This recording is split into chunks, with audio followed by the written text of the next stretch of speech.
Good evening, Safe Space family, and thank you so much for joining us again. Safe Space is near and dear to my heart, and as you all know by now, it is a place of encouragement, a place of exchange of ideas to motivate and again encourage one another that there's always help in the Lord. Safe Space is on a mission as we have been covering fervent and sharing stories. We are a year old now, we being in me, the Father, the Son, and the Holy Spirit. So I should put myself last. Let's do that again. The Father, the Son, the Holy Spirit, and me, little old Shelby. We're a year old now, and we've shared all types of stories of survival, dealing with debilitating anxiety, dealing with the loss of a child and dismemberment and not knowing where she was for 70 days and still thriving. And Teresa Miller shared her story and sharing that. She's raising her granddaughter now. We've shared strategies most recently about how to pray. We've shared the story of courageous Roxy Gillum, of how she has continued to have a thriving, productive life after having a severe stroke and other things happen to her health at the age of 18 that would have been catastrophic for someone else without the Lord. So we're here tonight to pass on some information that is near and dear to my heart. And we have been blessed to have a St. Jude representative here to give us information, maybe that some of you are aware of and maybe not, but I have been an ambassador with St. Jude since approximately around 2013. And we're going to let Bria Thompson Grier tell us about this wonderful heavenly place on earth. I've had the opportunity with being an ambassador to tour the hospital probably 3 times, and I'm never the place never ceases to amaze me, from the food that they are conscious of having their chef be prepared to make for kids that come here to be treated in Memphis from all over the world, making sure that they're comfortable and they have their type of food, to housing their parents for long periods of time, to making sure that they pay for nothing. They do in-house research to constantly move forward with the technology and the treatment of these little sick babies.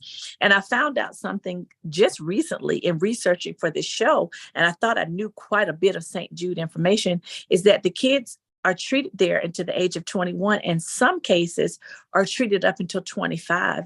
And I always thought for some reason that all treatment ceased at 18.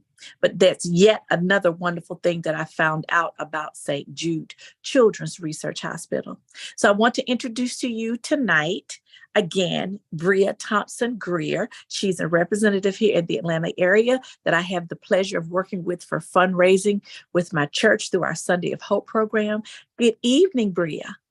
Good evening. Thank you so much for having me on your platform. And I'm just excited to be here to just inform your viewership of all the great things that St. Jude is doing, but not only St. Jude, but you, your church, and the whole community of Atlanta.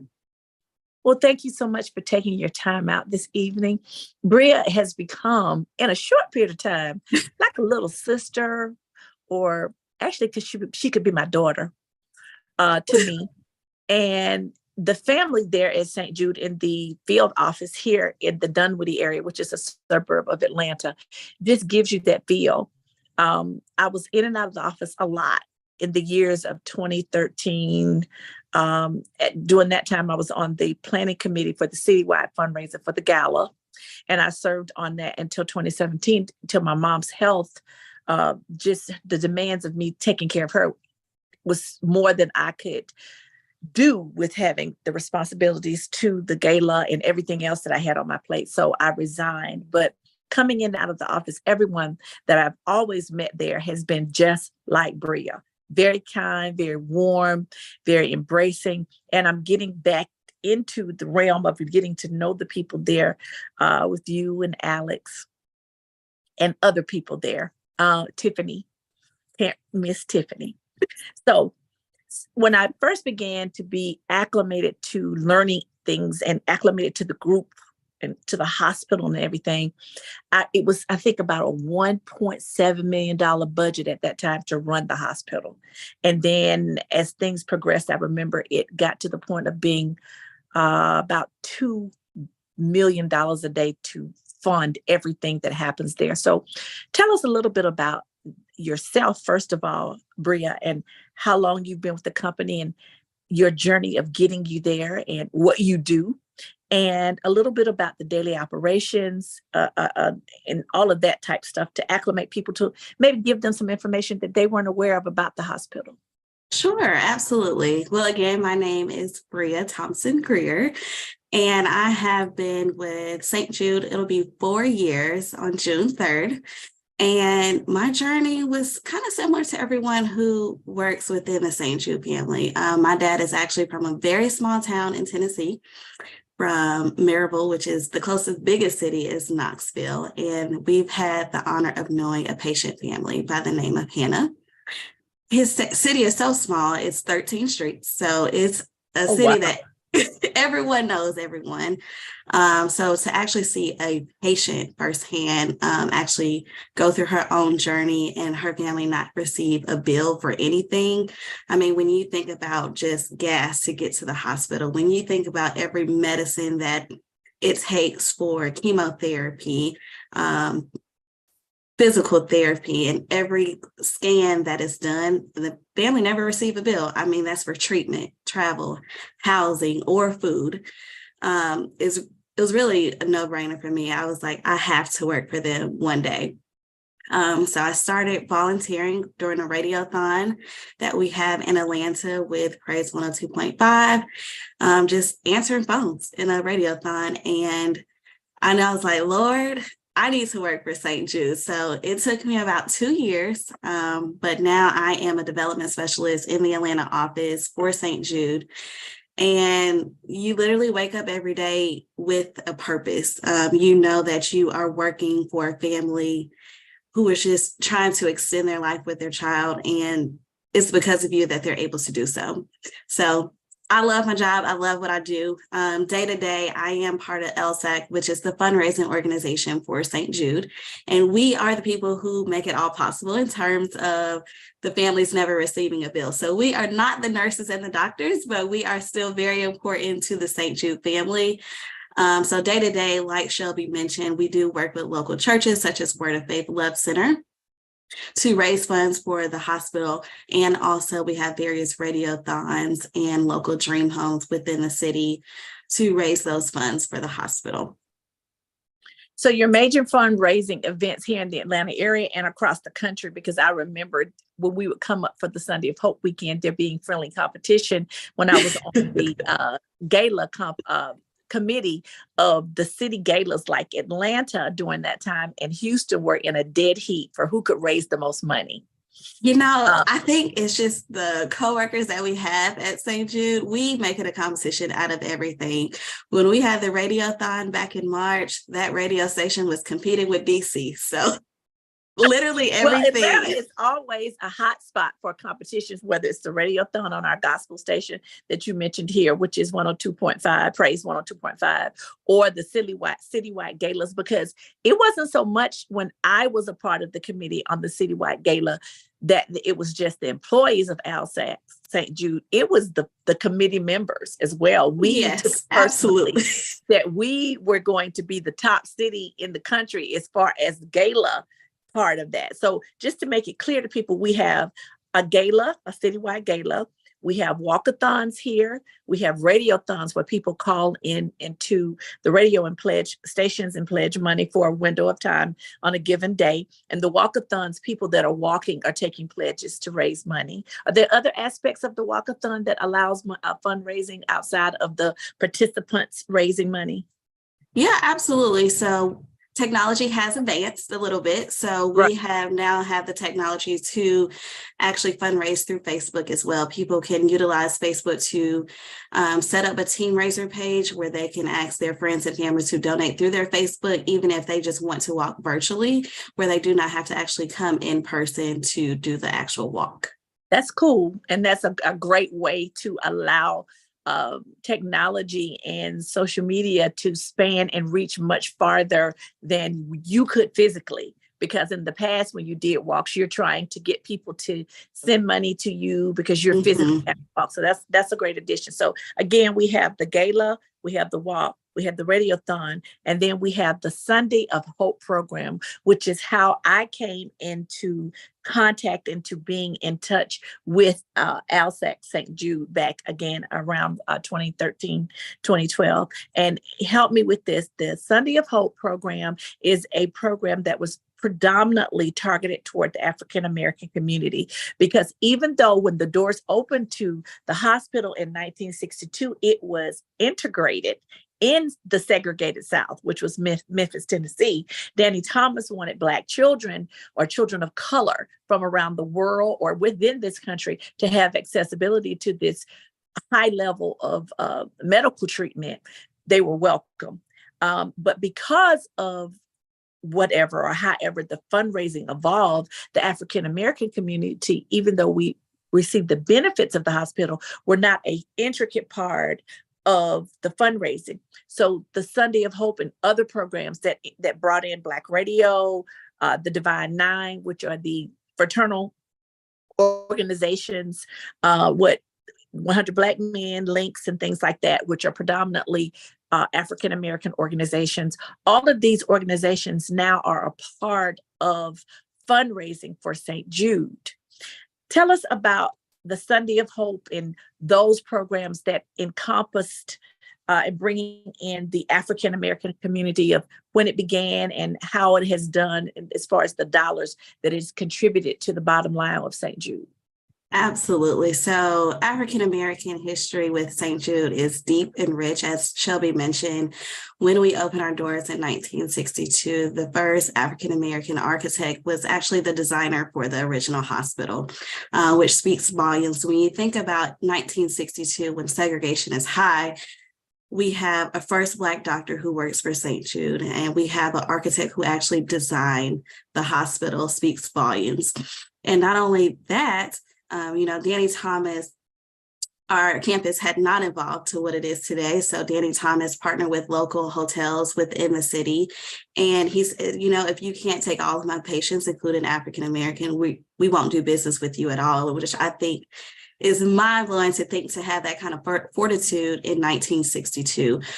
So fast forward to today in 2023, like Shelby mentioned, back in 2008 is when Sunday of Hope was actually brought to life with Kappa Alpha Psi. We now have over 600 churches nationwide who participate in Sunday of Hope. And essentially, churches get together as a body of believers and raise funds for the hospital. And that's through their congregation, and truly understanding that their members of their congregation understands the mission of St. Jude. Because oftentimes we don't understand how a St. Jude affects the African American community. And actually, St. Jude was the first hospital to cure sickle cell, which predominantly affects African American culture. And believe it or not, over 100,000 Americans are born with sickle cell, and of that is predominantly the African American population. So when I say the African American history is rich in St. Jude, it goes all the way back to the beginning. I remember being there the first time, touring the hospital back around 2013, and hearing about the patient that was cured, and that she was approximately 30 years old at that point with a family and thriving because of the treatment that she received at St. Jude that brought her into her season of healing. And all of the things I remember so often hearing over and over again, that Danny Thomas's motto with opening the hospital is that no child should die in the dawn of life, no matter the color, and that no parent that was struck with this news about their children being so sick should have to worry about how to pay. And I've heard patient testimonials over and over and over again about how so quickly they were told that their child was sick, and they were rushed to St. Jude. And when they walked in the door, they're scrambling, trying to find their insurance card. And they were told, whoa, whoa, whoa. You have to pay for nothing here. Your lodging, your travel, your food. I mean, it's kind of mind-boggling in the world that we live in today for Mhm. someone to take care of you so totally. And what I mean by totally is not just the financial end. I have witnessed the music therapy, for instance, that is used there at St. Jude to heal as a part of the healing process for these children. Now, think about it, women and men of safe space and of God. These children are fighting literally for their lives. Some of them are too sick to almost get up some days to even try to receive treatment. They're ill. When you walk through the hospital, you see them, but there is a feeling of joy, even though it is a place that does the monumental things that occur there. There's a lightness there that I cannot explain. The children are being pulled in red wagons. You don't see a lot of wheelchairs. There are these blue phones that sit about the hospital in different places for children that speak different languages or that are there being treated from foreign countries. These phones allow them to have a conversation with family back home for free, with translation being provided if it is needed. The back to the music therapy, I noticed some children are able to communicate their feelings or their worries or their frustrations to whomever, their therapist, their counselor, their doctors, their nurses, and even their parents through this music therapy. It brings about a healing, a feeling of comfort and peace for them throughout their healing process. Of course, they go to school. Great level of education is provided while they're there. Also, I noticed the counsel that is available for parents dealing with watching your child. I couldn't imagine what some parents go through watching their children on this difficult journey, and heard stories about the children actually comforting their parents. And then for the older kids that are there for extended periods of time for treatment, they have a prom. I mean, it's like every aspect of what could be a whole of a person or that could play a part in the healing process and giving them peace away from home. So often a long ways from home for long periods of time, it's provided. You talked so much about the things that St. Jude provides. Since you were there in January, we recently opened a family commons area. And just to think, you to be removed from your home, your day-to-day life, we recently opened up a hair salon. Although some patients and most patients lose their hair, just that sense, especially the girls, it's just that sense of hair and belonging. We opened up a hair salon where they can go in, schedule a hair appointment. We use chemical-free dyes to color their hair if they want to color their hair, but just to give them a sense of normalcy. That, some people call it the Disney World of sick kids, because anything you can think of, St. Jude has done an impeccable job of ensuring that these kids do not feel like they are without. We even have pet therapy. There has been an inauguration of pet therapy where we have actual dogs come in and just sit with the kid for emotional support. So just anything that you can think of, since it is pediatric, we even have dolls to symbolize what the kid will go through, like learning how to line a needle where they are not scared of a needle. I think it's just so forward thinking, just to make sure we are speaking the same language as for a 2-year-old to understand.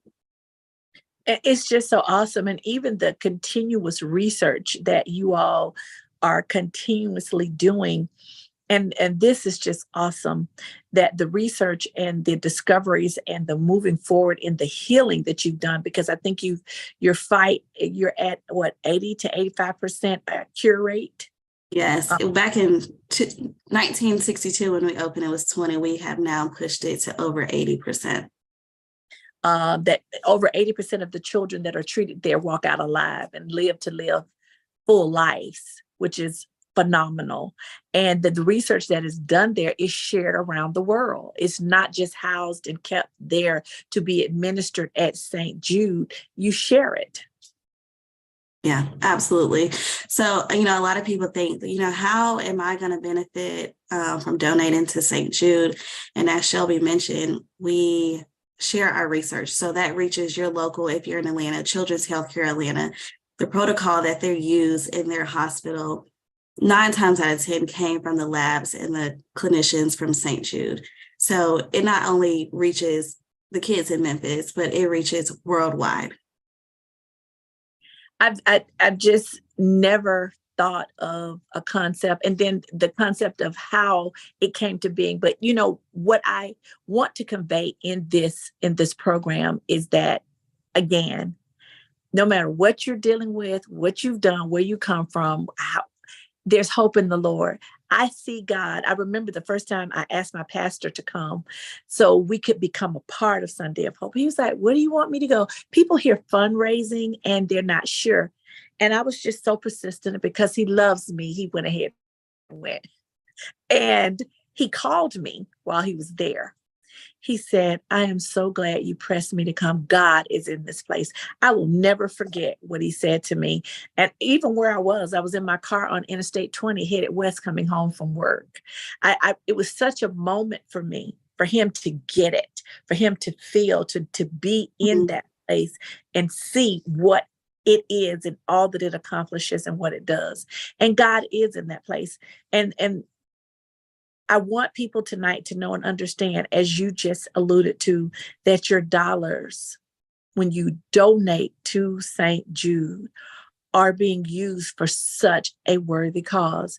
No matter what level you donate at, if it's the $19 a month level, or you're able to write a check for thousands, it doesn't matter.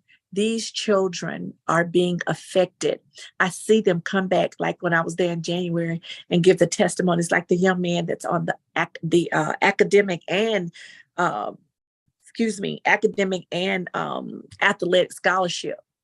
You would never know that young man, as healthy as he is now, spent a day in a hospital. It's amazing. And the countless stories that I've seen over and over and over again. But I can ramble on and on and on. Well, Shelby, I just want to leave you with this.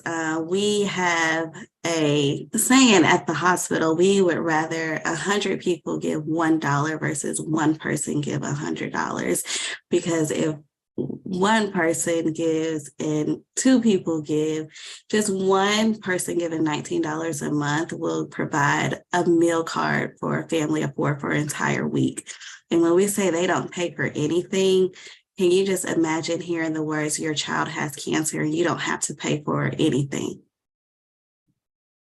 So even if 3 people gave $19 a month, that's 5 days of oxygen. Imagine just 5 more days with your child and helping them live. It's amazing. It's amazing. Well, I'm excited. At the Word of Faith Love Center, as you know, we are having our Sunday of Hope on June 11th I think this is our 10th year. I think we started in 2013. If it's not, Yay! it's somewhere around there. Yeah, we've been diligent. 10 years. That's huge. Yes, it is. Yes, it is. And I'm excited. You just informed me. Safe Space Family, she has a young lady that I really should have had on tonight. So if I can get the permission from Miss Bria in the future, I'm going to go ahead and extend the invitation right now for her to come back with Miss Elnora. Miss Elnora is a young lady that has had children. I said children. That's more than one child treated at the hospital during the time she experienced cancer herself. And I saw her speak at the Sunday of Hope weekend back in January of this year there in Memphis. And she is such a powerhouse. It's like she was born to give her testimony. So she's going to visit us here in Atlanta at my church on June the 11th to give her testimony to our congregation. It is nothing like, for me, people that don't have the opportunity to go to St. Jude, to see the things that I've seen, experience and feel the things that I've seen. For a patient family, back our first representative, which brought us into the fold was Mr. Snow.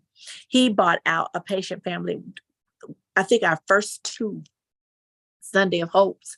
And there was just nothing like seeing someone to stand up before a congregation and tell their story of how they were whisked out of their home in the middle of the night, arriving at St. Jude at 4 o'clock in the morning. And this whole team is there to greet them, get them acclimated, settled, and tell them, you don't have to have any money here. And the young lady that came out the first 2 years was a single mom. And they whisked her out of Atlanta and took her to Memphis with nothing to worry about. And so it touched the congregation, and we're very diligent givers. So we're going to end tonight with letting my Safe Space audience know how you can begin giving. Some of our members just pay through the church. So if you'd like to begin giving to St. Jude Research Hospital, of course, I'm going to offer the portal at my church. And then I'm also going to allow Bria to give you other ways to give. You do not have to be a member of the Word of Faith Love Center. And I assure you, if you give this way, your dollars will get to St. Jude Children's Research Hospital. The shepherd of my house is a man of integrity, and he knows how important it is. His responsibility is to be a good shepherd over the finances of my church, which he does an excellent job, as well as making sure these dollars get to St. Jude. You can go to our church's website. It's WOFlovecenter.org. Again, WOFlovecenter.org. When you come to the homepage on the website, you'll see a little tab across the top that says give. If you hit that tab and scroll down, you will see a full individual section for St. Jude. If you hit that St. Jude, go through the prompts. It's very simple. You can use a credit card if you'd like to use that, a debit card, or a check through our website and give, electronic check, and give to St. Jude. And because it is designated through that portal for St. Jude, I promise you every dollar will reach St. Jude. You can also offer them an additional way to give, Bria. Sure. Well, thank you so much again for having me this evening. It has been a true pleasure. I would encourage, of course, everyone to give through Word of Faith, as they have been so diligent and been a partner for 10 years this year. But just to give you another source of giving to St. Jude, you can go directly to our website at stjude.org. That is stjude.org. And you have the opportunity to give that way as well. Anything else you'd like to add, or you'd like to tell them about St. Jude? I think we covered, a multitude of things. If you ever have any questions, I'm here in the Atlanta area. Shelby knows how to reach me directly. Again, thank you so much. It's been a pleasure just to share this platform with you and just making sure one more person knows about the awesome place of St. Jude.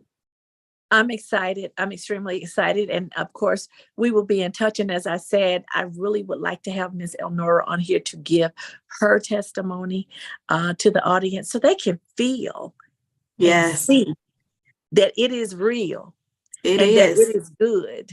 I wish I had thought about it earlier, and maybe we could have done it tonight, but I'm here, you're here. So we'll come back if you'll have the time with her to come back and let her give her testimony of how wonderful her experiences have been at the most, I would venture to say, one of the most horrendous times in her life, to have multiple children to need to be treated there, because these are very ill children. They're not children that have strep throat or a tonsil being removed. These are life and death situations. So I want to thank you again. For you all that want to contact Bria, as she just said, for any questions or anything that you may want to do, if your church would like to become a part of the Sunday of Hope program, you can reach her through me or through the Dunwoody office here in Atlanta. It is the St. Jude office in the Atlanta area. My website is Hope, safespace.com. Hope at safespace.com, but spell the word at out. Do not use the at symbol. So that would be HOPEATSAFESPACE Also, I'm here on Facebook under Shelby Arrington Safe Space, as well as my YouTube page is Safe Space with Shelby Arrington. You can send me messages to contact Bria. As I said, they're always open to churches. If there is an individual chapter of any of the Divine Nine that like to get in touch with them, even though you all give collectively and nationally, but I'm sure she's open to whatever someone is willing to do, right, Bria? Absolutely. Absolutely. I know everyone will not have an opportunity to actually visit the hospital, but I do want to offer a virtual tour that you can actually just see the walls of the hospital. And that's still a remarkable experience. And that is on our website as well. Oh, that's awesome. I didn't know that. Thanks for sharing that. So if there's anything else or any information you'd like, please reach out to me. I will make sure that you get the answers or get in touch with this young lady to do what it is you'd like to do to help continue to fund this heavenly place on earth. Thank you all again for spending your time and coming by Safe Space tonight. We will see you in 2 weeks prayerfully with another exciting, informational, encouraging show. You all have a wonderful evening, and thank you again. This is Shelby from Safe Space.